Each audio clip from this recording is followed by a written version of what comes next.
हमारे लिए आज की तिलावत हिजकिय्याल नबी की किताब उसका 37वां बाब 21वीं आयत से लेकर 28वीं आयत तक।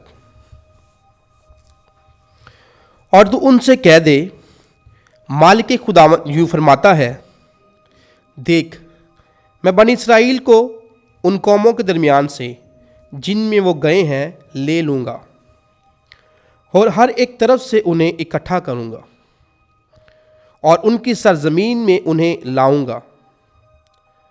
और मैं उन्हें उस सरजमीन में इसराइल के पहाड़ों पर एक ही कौम बनाऊंगा और एक ही बादशाह उन सब का बादशाह होगा।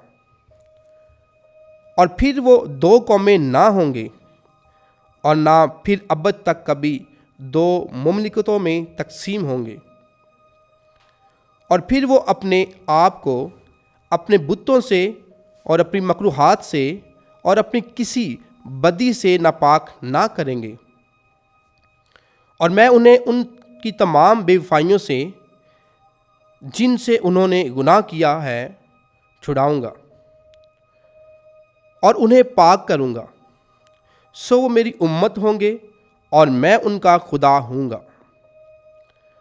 और मेरा बंदा दाऊद उन पर बादशाह होगा और उन सब का एक ही चौपान होगा। और वो मेरी कज़ाओं पर चलेंगे और मेरे कवानीन को मानेंगे और उन पर अमल करेंगे। और वो उस सरजमीन में बसेंगे जो मैंने अपने बंदे यकूब को अता की थी और जिसमें तुम्हारे बाप दादा बसते थे। तो वो और उनकी औलाद और उनकी औलाद की औलाद उसमें हमेशा के लिए बसेंगे। और मेरा बंदा दाऊद अब तक उनका रईस होगा और मैं उनके साथ सलामती का अहद बांधूंगा।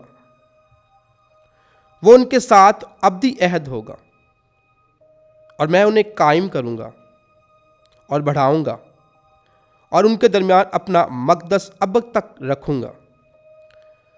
और मेरा मस्कन उनके साथ होगा और मैं उनका खुदा हूँगा और वो मेरी उम्मत होंगे।